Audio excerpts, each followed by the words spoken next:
Howdy design fans and welcome back. Let's continue our journey through the IDA sales funnel, and now we're up to desire. The desire stage is really marked by transactional assurances, trust, and safety in the eyes of your website visitors.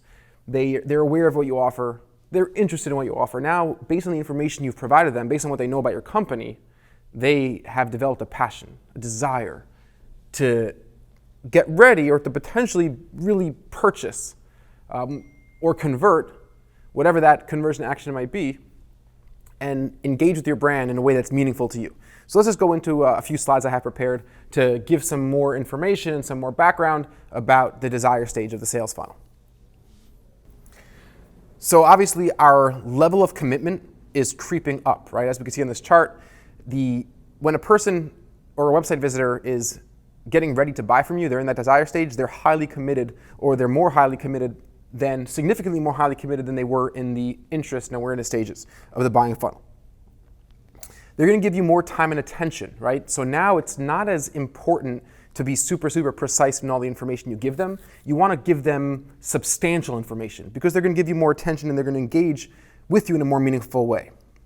But on that same note, just because they're engaged and just because they're going to give you attention, it still doesn't mean that you can compel them to act before they're ready. At this point, you still need to really just provide them with the type of information that they're looking for, that they're seeking for in this stage of the funnel. You need to have more supportive information, right? Filling in all the blank spaces. On your homepage, you might have had these little blurbs, you might have had a little bullet point here and there, you might have had a little action block, all these little information bars, just an overview, a snapshot of what you do and who you are. At this point, when people are now further down the sales funnel, they've traversed further into your website, they're now on inner pages, they need more significant information, they need more substantial information. Now it's time to fill in those blank spaces.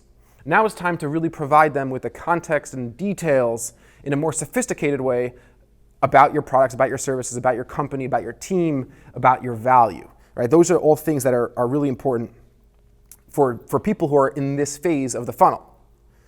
Right? This is where visitors, like we said, they transition from scanning to reading. In one of the future lectures in section 2, we're going to talk about this idea that people don't really read on the web, they scan. Right? So that's going to be one of the concepts we talk about that's really important for first-time visitors, people earlier on the sales funnel. But as you get further into the sales funnel, as people are getting ready to buy, you really have to provide them the type of information, more substantial information, what they're looking for.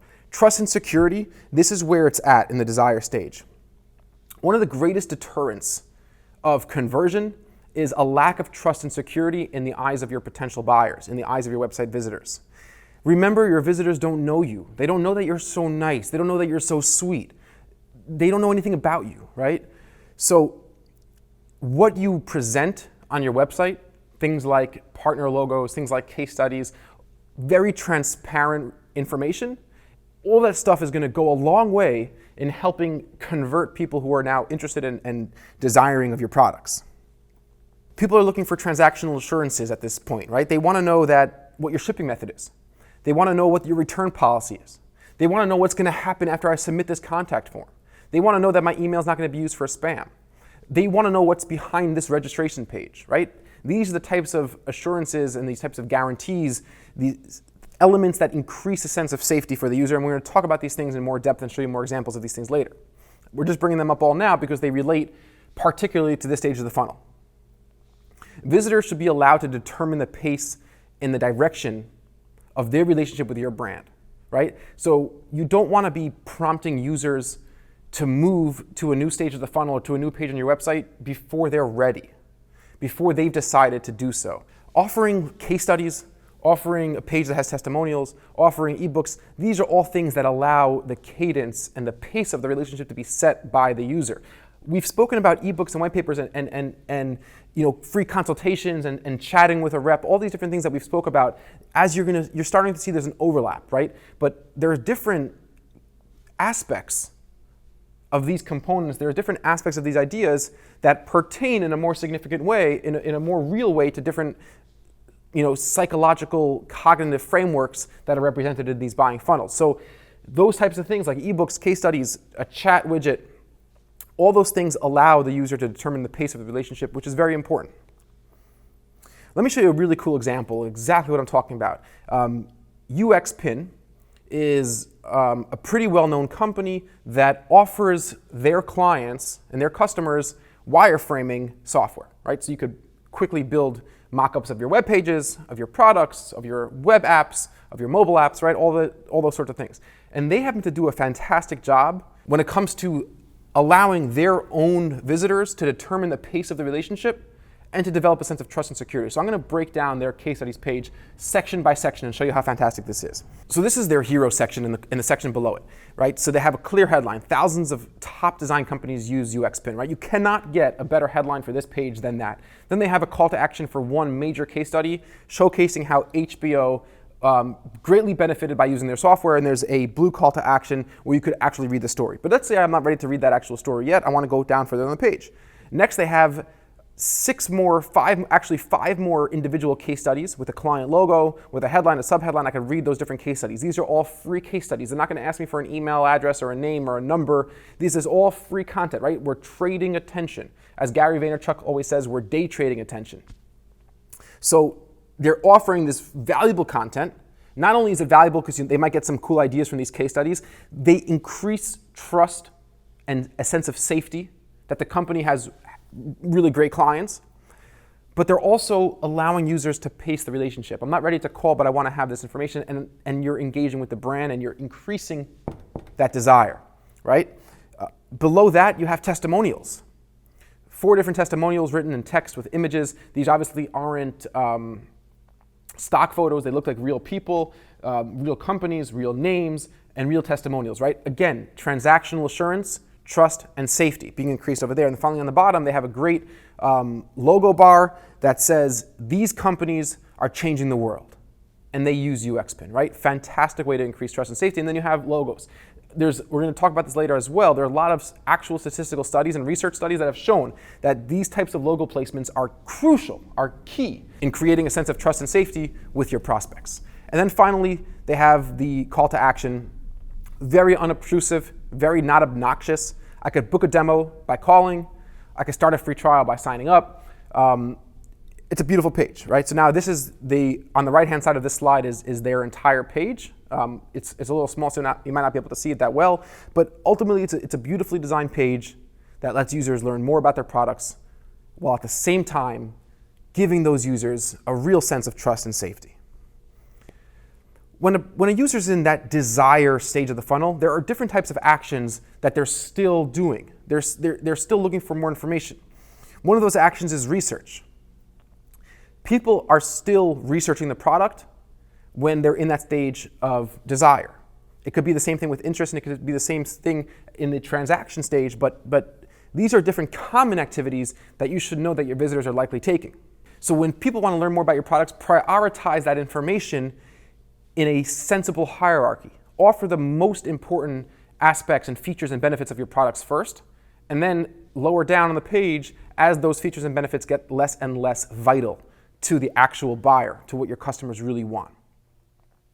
Once again, you could facilitate that research process by giving people white papers, by giving people infographics, by giving people checklists, right? These are things that people would love to have, and customers, and I've seen this over and over again, increasing conversion rates, increasing brand engagement, and give people the tools that will allow them to research and give them more details about your products and services. I've seen companies oftentimes will offer their pricing matrix as a downloadable PDF because as long as detailed, it's complicated, and it's not really user-friendly to be on a website itself, embedded in a website itself, so it's offered as a free download. It's really good. If you're e-commerce, make sure you're making use of product filters.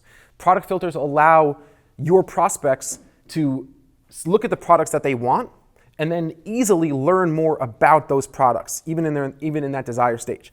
Competitive analysis, similar to research, but while research is really intrinsic to your products, competitive analysis is, let me see the competitive landscape. What are my other options? Chances are you're not the only person that does what you do.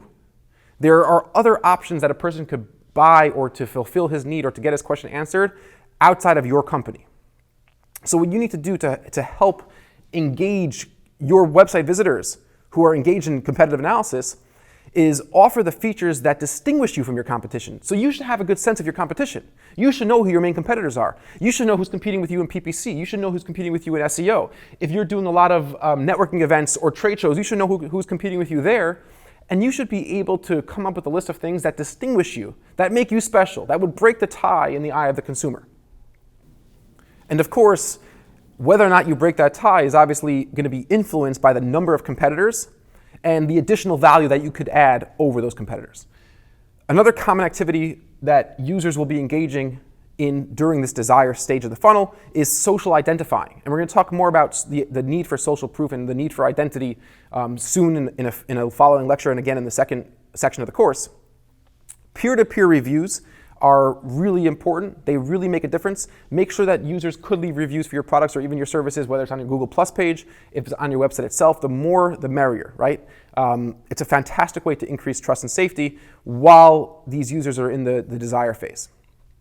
It's okay to have negative reviews. In fact, actual research has shown that a couple negative reviews make the positive reviews look more authentic. If you have 180 reviews and they're all 5 stars, it doesn't look and feel authentic, right? And good clients and good customers understand that not every product and service is for everybody. You can always have those grumpy curmudgeons that are just negative about everybody, and your customers get that. So a couple of bad reviews are okay. But most importantly, social proof is most effective when your prospects, when your website visitors could relate and identify, there's a tribal identity with the people leaving reviews on your site. If I see other people who bought this product or who read this review are like me, just for example, if I'm shopping for snow boots, or if I'm shopping for ski boots, rather, this is a better example. And I read reviews of these ski boots saying, I'm a guy who's 6'4", who has a massive foot and literally cannot buy a pair of shoes or get into a pair of ski boots ever, but these boots just did it for me. I would buy that without even thinking twice because I identified with that guy. I have a fat foot. I cannot buy shoes anywhere. It's impossible. And this guy experienced the same thing as me, and he left a positive review for that product. So I identified with him. Not only was it a positive review of the product, but his condition, his scenario, his needs were easily and in a meaningful way identifiable with my needs and my condition and my scenario. So that's a very, very important aspect of social proof. All right, so the next lecture we're going to talk about action, that last stage in the buyer funnel, some of the specific elements of good design that relate to that stage. We're once again getting closer to the end of this section. It's been exciting. We're getting close to that shot or two of bourbon. And I will see you guys very soon in the next lecture where we talk about action and transacting.